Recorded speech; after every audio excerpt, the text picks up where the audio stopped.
رات کے تقریباً 11 بج رہے تھے۔ تانیہ تیز تیز قدم اٹھا کر چلے جا رہی تھی۔ دکان پر اکیلا ہونے کی وجہ سے دکان بند کرتے کرتے اسے 10:30 ہو گئے تھے، جس کی وجہ سے اس کے اسٹاپ کی آخری بس اس سے چھوٹ گئی تھی۔ روزانہ تانیہ کے ساتھ اس کی دوست رانی ہوتی تھی۔ رانی نے ہی اسے اس ساڑی کی دکان پہ کام دلایا تھا۔ وہ اسی کے محلے میں رہتی تھی۔ بیماری کے باعث رانی آ نہ سکی، جس کی وجہ سے تانیہ کو یہ سارا کام اکیلے ہی سنبھالنا پڑا۔ رانی اور وہ ساتھ ہی آتی اور ساتھ ہی جاتی۔ بس چھوٹنے کے بعد اسے رانی بہت شدت سے یاد آئی۔ کاش وہ ہوتی تو پیدل جانا اتنا دشوار نہیں ہوتا۔ اصل وجہ تانیہ کی کم عمری تھی۔ وہ ابھی 16 برس کی تو ہوئی تھی۔ حالات نے اسے نوکری کرنے پہ مجبور کر دیا تھا۔ جبھی اس نے ایک ساڑی کی دکان میں نوکری کر لی تھی۔ گھر میں بس ایک بوڑھا باپ اور ایک 8 سال کی بہن کے علاوہ کوئی نہیں تھا۔ باپ کو فالج نے آ گھیرا تھا۔ وہ بستر پر ہی رہتا تھا۔ محلے میں ایک شخص ندیم تھا، وہی ان کے کھانے پینے اور سودا صرف کا خیال رکھتا تھا۔ اس کا کریانے کا اسٹور تھا۔ وہی روز اس کے باپ کو روٹی دے جاتا تھا۔ اچانک اس کے خیالات کا زور ٹوٹا۔ بارش کی ایک بوند ابھی اس کے سرخ ہونٹوں پہ آ کے گر رہی تھی۔ اب بھی اس کا گھر کم از کم 4 کلومیٹر پر تھا۔ وہ اس منحوس گھڑی کو رو رہی تھی جب اس نے اس آخری بس کو مس کیا تھا۔ بارش سے اب اس کا سارا بدن بھیگنے لگا تھا۔ سفید ساڑی میں بارش سے بھیگا بدن اور بھی خوف کا باعث بنتا ہے۔ اس نے اپنے قدموں کی رفتار اور بھی تیز کر دی۔ وہ سوچ رہی تھی کاش میں مین راستے سے چلی جاتی۔ شارٹ کٹ کبھی کبھی انسان کو کہیں کا نہیں چھوڑتے۔ بارش اب شدید تیز ہو گئی تھی۔ اس کا جسم تھکن سے چور ہو گیا تھا۔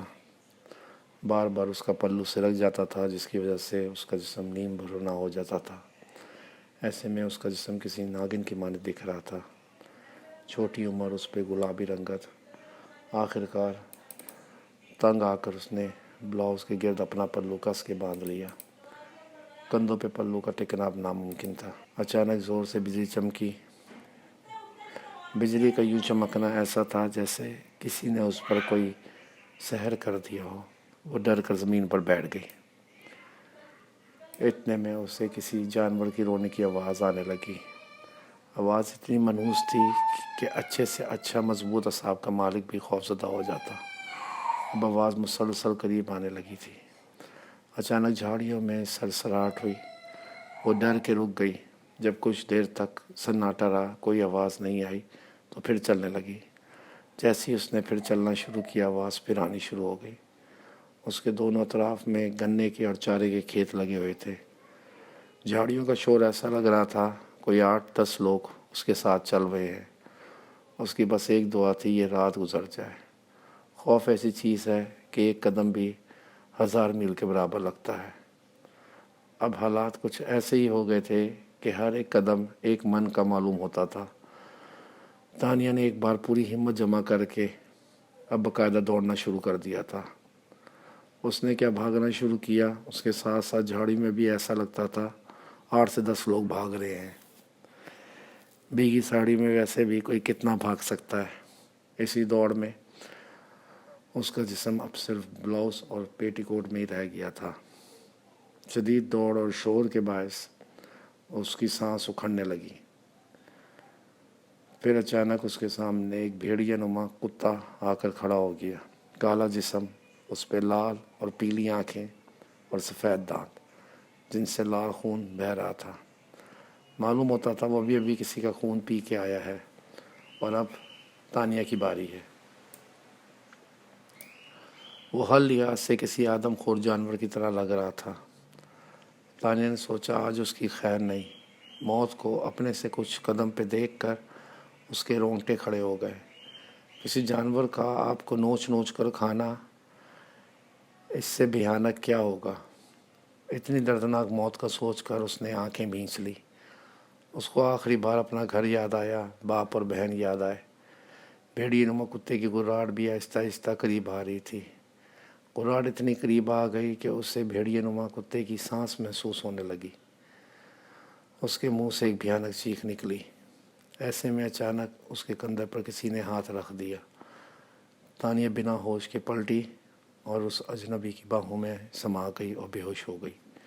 جب اس کو ہوش آیا تو اس نے ہلکی ہلکی آنکھیں کھول کر دیکھنا شروع کیا۔ وہ ایک بہت بڑا کمرہ تھا۔ دیواروں پر جنگلی جانوروں کی کھال اور سر ٹنگے ہوئے تھے۔ کمرے میں عجیب سی خوشبو پھیلی ہوئی تھی۔ اتنے میں کسی کے قدموں کی چاپ سنائی دی۔ تانیہ نے دیکھا ایک انتہائی مضبوط اور دلکش جسم کا مالک بندہ اسی کی طرف آ رہا ہے۔ چہرہ سڈول، 6.5 فٹ قد، اس کے ہونٹوں کو ڈھکتی ہوئی مونچھیں۔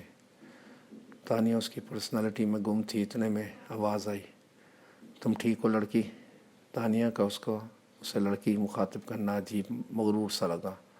جواباً تانیہ نے کہا، جی ٹھیک ہوں۔ میں اس وقت ہوں کہاں؟ تم سمراٹ حویلی میں ہو۔ تم بے ہوش ہو گئی تھی، میں تمہیں یہاں اٹھا کر لے آیا۔ آپ کا بہت شکریہ۔ وہ بھیڑی نما کتا کہاں گیا؟ کون سا کتا؟ مجھے تو کوئی نظر نہیں آیا۔ اس کی آنکھوں کو اپنے جسم پہ گرے دیکھ کر تانیہ کو عجیب سی کوفت محسوس ہوئی۔ پھر جو ہی اس نے اپنے حلیے پر نظر ڈالی تو وہ شرم سے پانی پانی ہو گئی۔ اس کا پلو کہیں غائب ہو گیا تھا۔ اب وہ صرف ایک بلاؤز اور پیٹی کوٹ میں تھی۔ سنہرا بدن کمرے کی روشنی میں اور بھی سنہرا لگ رہا تھا۔ تمہارا جسم بری طرح سے بھیگا ہوا ہے، یہ لو شرٹ اور ٹراؤزر، تم چینج کر لو۔ میرے پاس فی الحال یہی ہے تمہیں دینے کو۔ واش روم کمرے کے بائیں جانب ہے۔ تانیہ نے جلدی سے اسے کپڑے لیے۔ نیم برنا جسم اسے بھی اذیت دے رہا تھا۔ واش روم میں داخل ہو کر اس نے جیسے ہی بلاؤز اتارنے کی کوشش کی، اسے لگا کوئی اسے دیکھ رہا ہے۔ اس نے فوراً پلٹ کر دیکھا، کوئی نہیں تھا۔ اس نے فوراً بلاؤز اور پیٹی کوٹ اتارا اور شاور لینے لگی۔ گرم گرم پانی میں داخل ہوتے ہی اسے ایک سکون سا ملنے لگا۔ بارش اور خوف نے اس کا جسم توڑ دیا تھا۔ اب یہ گرم پانی اس کو راحت پہنچا رہا تھا۔ بالوں سے گزرتا ہوا پانی جب جسم کو بھگاتا ہوا ران سے گزر رہا تھا تو عجیب سا خمار چڑھنے لگا تھا۔ تانیہ انہی خماروں میں اپنے جسم کو مسلنے میں لگی ہوئی تھی کہ اچانک دروازے پہ دستک ہوئی۔ نہا لیا ہو تو گرم پانی بند کر دوں؟ جی کر دیں۔ نہا کے فارغ ہونے کے بعد اس نے اپنی برا اور پینٹی کو دیکھا۔ وہ ابھی بھی پوری طرح گیلی تھی۔ بنا برا اور پینٹی کے کپڑے پہننا اس کے لیے ایک بڑا مسئلہ تھا۔ پینٹی کی تو پھر بھی خیر تھی، لیکن اس کا جسم جس جوبن پہ تھا، بنا برا کے شرٹ پہننا ایسا ہی تھا کسی شریف سے شریف بندے کو بھی اپنی طرف مائل کرنا۔ وہ بھی اسی سوچ میں تھی کہ دروازے پر پھر دستک ہوئی۔ کھانا ٹھنڈا ہو رہا ہے۔ تانیہ نے شرٹ ایسے ہی پہن لی کیونکہ گیلی برا اس کی گلابی پنکھڑیوں کو نقصان پہنچا سکتی تھی۔